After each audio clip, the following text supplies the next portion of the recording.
Hello, friends. Today we are traveling to Southern Africa to look at the case of Jaydee Panayiotou, who was found dead in 2015. This is a very sad story of a married woman who didn't even know about the love triangle she was caught up in. This case took place in South Africa, in a city like Port Elizabeth, and in February 2021, the city was renamed. But we will use the old name of the city as all these horrific events happened before 2021. In addition to a wide range of coastal attractions that attract both local and international tourists, the city also offers a huge range of shopping centers and bars. It is also the only city in South Africa that boasts a diverse fauna within its borders. South Africa's largest animals can be found here: whale shark, leopard, lion, buffalo, rhino, and of course elephant. 2004. Chris Panayiotou, an 18-year-old boy, was living in Port Elizabeth. He had just finished his school education and wanted to find a use for his strength in business in his father's empire. His father owned various stores around town, including Bambi's Diner on Market Street. Chris himself was described as a hard-working and dedicated worker with a keen business sense. At one of a friend's parties, a pretty face caught Chris' eye. That's how Chris met Jayde Dinks, who was also 18 years old. The young people met, and immediately they had a conversation on common topics. Then they started dating and realized that they had fallen in love with each other. Jayde was described as a cheerful, sweet, good-natured girl, and her desire to give kindness to everyone and everywhere prompted Jayde to become a teacher. The following year, 2005, she entered the university, and over the next few years the relationship between the lovers strengthened. Their feelings grew as Jayde's knowledge and Chris's business grew. During Jayde's time at university, Chris opened his first and then his second business. He opened a local grocery store in Algo Park, and his second business was, almost next door to the store, a restaurant and also a cocktail bar, which was named Infinity, meaning infinity. In 2011, the young people looked already a more serious couple. Jayde had graduated from university and had a job at a local elementary school, and Chris's business was booming. And finally, Chris proposed to Jayde.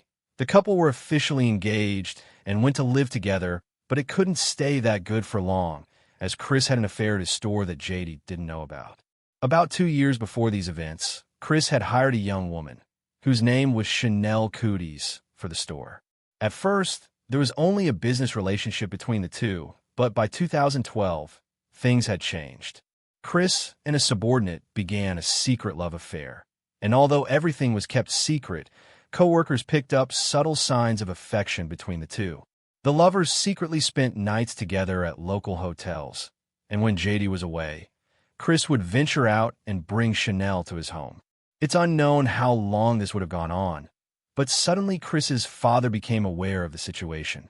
Jaydee Panayiotou was furious because he had grown very fond of Jayde as a future daughter-in-law in the 8 years she had known his son. Chris's father liked the girl because she was loyal, hard-working, and kind, and he saw great potential in her. It was on this basis that Jaydee threatened his son that he would disinherit him if he pursued the affair or left Jayde for Chanel. Jaydee was a successful businessman in Port Elizabeth, and his business was eventually to be taken over by his son, who was just taking his first steps in business. After a messy, high-toned conversation with his father, Chris promised he would leave Chanel, but that wasn't actually true, and the two continued their affair in even more secrecy. All this time, Jayde had no idea what was going on. Time passed, and finally Chris and Jayde officially bonded in 2012 and became Mr. and Mrs. Panayiotou. They were a very handsome couple that many envied. But then circumstances made a change in the newlyweds' lives. Jayde got good news. She was hired as a teacher to work at Rubika College in a nearby neighborhood. Chris, on the other hand, had a bit of a slowdown in his business. His store and restaurant revenues were down, and his financials had been in the negative for months. All of this affected Chris's ability to support 2 women at the same time. He was giving expensive gifts to Chanel, paying for nights at hotels, including treats. He had to give gifts to his mistress's best friend at the same time as well, so that she would treat him well and keep silent about the relationship that Chris and Chanel had. The huge expenses took a toll on Chris Panayiotou's bank account, so Chris increased his employment for himself, adding a few more hours to his already busy schedule. But as the years from 2012 to 2015 progressed, Chris became more and more distant from his wife, especially since the business was demanding a lot of time and energy, and Chris was still trying to move it forward.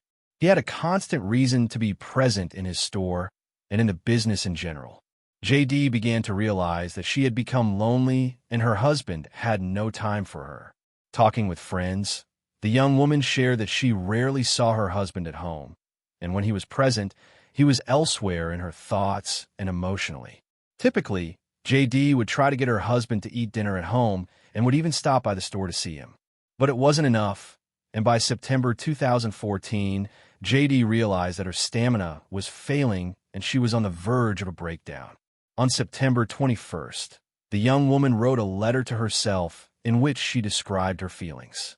In the letter, Jaydee told about her desire to be loved, to have a normal husband, for whom she would be the only one and who would take care of her. She wondered why she could not be happy, why her husband hides a lot, and it is impossible to communicate with him, stating that she felt as if her heart had been taken from her, or torn and trampled. From this letter, it is clear how Jaydee felt about her marriage, how much she loved her husband, and all she wanted was to spend her time by his side. And this was no surprise, as those close to Jaydee noticed how lonely she was. One day, when Chris asked his wife's best friend what he could get Jaydee for her birthday, she replied that his wife just wanted to spend time with him alone. Chris himself realized what the problem was in his relationship with his wife, but he was very busy with his business, trying to keep it afloat, and he was also hampered by other thoughts about another woman. And then, on April 21st, 2015, Jaydee Panayiotou disappeared. It was a Tuesday, a girl's normal workday, and she was expected at her college job, a 40-minute car ride from her home in Stellingen. Jaydee usually traveled to work by car with her friend and co-worker Sherry Swanepoel, and today was to be no different. Jaydee would leave her house at 6:15 a.m. and wait for a friend to pick her up. But this time when her friend arrived, Jaydee was nowhere to be seen. Calls to her cell phone went unanswered, and no one came to the doorbell. Then excitement and worry slowly began to set in, and the friend decided to call the police. And by 10 a.m., the missing persons notice was posted all over social media, and soon many media outlets were printing the news. The police launched a massive search that same day, using several squads and canine units. But by sunset, the police still knew nothing about Jaydee's whereabouts. The young woman's family offered DM $50,000 each for any information that could bring the search to a successful conclusion, and by nightfall that reward would have increased to DM $150,000. But as the search began to gain momentum at the expense of voluntary and concerned people, by 10 a.m., the tragic news came. A police officer reported that with the help of his canine unit, he had found the body. It was located in a bushy area, close to the gravel road and not far from Kwanbushli. Unfortunately, the coroner quickly confirmed that the body was indeed Jaydee Panayiotou. She was fully clothed and had been shot. 2 shots were in the back, 1 in the head. And it was also learned that her bank cards along with her jewelry were missing. Family members who were called were shocked by what happened. Family friends did not hide their tears. Jaydee's sister almost fainted when the news spread around the school. Chris was also there at the time. Students and colleagues mourned the loss of their kind and caring teacher. The heartache spread far and wide across South Africa. It was highlighted all over social media. But one of the most important and troubling questions about Jaydee's death was yet to be answered. Why did Jaydee have to die? After all, her death didn't make much sense because with this kind of crime, murder is a last resort, especially when it became known that the young woman had been robbed. The very next day, the police published 2 surveillance images. They were also able to find out that on the day of Jaydee's death, her bank cards were used on 2 different occasions and the cameras captured 2 images, but none of Jaydee's loved ones knew who the individuals were. Exactly 1 week later, Jaydee's family and friends held a funeral service at a Catholic church in Newton Park and buried the young woman. Among the hundreds of people that came to express their grief and say goodbye were many of Jaydee's students, as well as all of her loved ones, who were somewhat taken aback by the expression of a touching and poetic tribute to Chris' late wife. However, all of Chris's sadness seemed somewhat strange and contrived. It was as if all the actions by which the late husband expressed his despair had been carefully polished. And if someone at the time had searched through Google for the text of Chris's farewell speech, he would have opened on the dedication from Charles Atkins to his own late wife and their incredible similarity. While it may have been an ugly act to use someone else's speech and script, it couldn't point to Chris' guilt. He was just frustrated and couldn't come up with something that came from the heart. At the same time, other suspicious things were happening, and hour by hour the noose around Chris's neck tightened tighter and tighter. The day before the funeral, the police had actually arrested a man in connection with Jaydee's murder, based on a tip from an undisclosed source. The arrestee went by the name of Murder-Docyment, who turned out to be a bouncer at Chris's nightclub. Rumors began to spread that Murder-Docyment may have orchestrated the crime and in custody chickened out and confessed to everything. Murder-Docyment claimed that Chris had asked him to hire his own wife's killer, and although Murder-Docyment wouldn't do it himself, he knew one or two friends who could agree to the crime. This was already a breakthrough in the investigation, but there wasn't a single piece of evidence that pointed to Chris' involvement in the case, and something else was needed to indicate that Chris wanted his wife dead. Essentially, this was a very serious charge, and the police devised a plan. They decided to release Murder-Docyment from custody, but on the condition that he would fulfill the police's demands to talk Chris down and manage to record his confession to killing his wife, and in return they promised to commute his sentence and go easy on some of the issues. Murder-Docyment called Chris the next day, and they had a conversation from which the police drew the right conclusions. Chris was arrested that same day at night, 2 hours after the phone call with Murder-Docyment, and events based on the new information developed further, and 3 more suspects were arrested. And although Chris denied his involvement in his wife's death, the gist of the story was that he had asked his bodyguard from the club to organize the murder, and then Murder-Docyment found 3 killers to do the job. Chris instructed them to do it early in the morning at 6:30, while Jayde would be waiting for a co-worker in a car that would take her to work. He ordered the staging of the robbery murder of his wife right outside the gates of Stellan Glen and stealing all the items from her body. The execution date was initially set for 1 day earlier, April 20th, 2015, but while the hitmen were biding their time and gathering their courage to carry out the order, a friend showed up and the perpetrators postponed the execution to other days. Apparently, this delay made Chris very angry. He demanded execution as soon as possible, and so the next day was scheduled. On April 21st, Jayde appeared outside the gate of her village at 6:15 a.m., and the 3 killers were already there, in a rented car, just a few meters from the road. Only the killers decided to change their plans as they did not want any witnesses to the crime, and instead of killing Jayde on the spot, they decided to kidnap her, take her to another place, and execute everything there. Thus, Jayde was placed in the backseat of a car. Then she was driven a little to the northwest of the village, and the trip took about 30 minutes. Then the woman was pulled out of the car and shot 3 times. Jayde died from the 3rd bullet. The criminals then drove to the nearest ATM and withdrew $500, the equivalent of $100.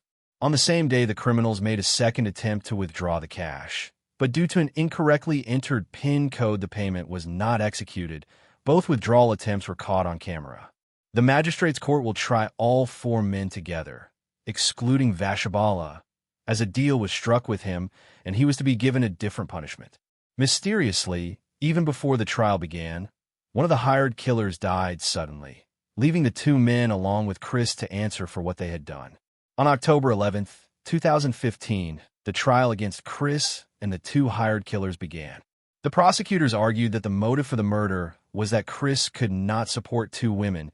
He found it extremely difficult to pay for both his wife and mistress, and therefore decided that his wife should leave. In opposition to the charge, Chris' defense would argue that he had a heart of gold and would never do such a thing, especially since Chris had recently bought a new house for himself and Jayde and had no motive to kill his wife. Chris's mistress, Chanel, also appeared in court and spoke about the expensive gifts Chris had given her. She also confirmed that she had shared a penthouse suite with Chris when Jayde was away and about their hot nights at local hotels. Also attached as evidence were calls between the hit men and Chris's bouncer, ATM pictures, GPS coordinates of the hidden car, and still other evidence. On November 2nd, 2017, when Chris was 31 years old, Chris Panayiotou was found guilty of murdering his wife. It was also revealed that Chris was in the process of taking out AR2, $5 million loan, and that he had no plans to spend the money on his wife or mistress. The judge also concluded that Chris regretted marrying Jayde. He killed his wife to cut costs and reduce his ever-increasing debt. As a result of his callous and cruel actions, the judge showed Chris no mercy and sentenced the man to life in prison. The two hired hitmen also received life sentences for each. Chris Latonda's bouncer is still awaiting full sentencing. And it's not as devastating for everyone involved in the murder as the demise of Jayde, who was terrified in her final moments of life and was killed ultimately motivated by betrayal and greed. Jayde was a good person in every way. She was said to have a heart of gold, and her dedication to business and people was genuine. Jayde had a positive attitude, a bright personality, and a beautiful smile. She deserved so much more in life, and her husband was possessive of her life. On December 9th, 2019, Chris' father, Jaydee Panayiotou, who was against his son's affair with an employee from the store, tragically died. He was shot outside his store. He was shot multiple times just as he was closing up store for the night, and then carjacked. And while his murder doesn't seem to have anything to do with the Chris and Jayde case, it's another horrific and unnecessary death. Jaydee Panayiotou's murder is a tragic case that covered up that earlier one that completely destroyed two families, all because of the actions of a selfish man who put his pride and money before his wife's life. Whether he also remains responsible for the death of his father is still unknown. Society hopes that Chris Panayiotou will spend the rest of his life behind bars in utter regret and despair.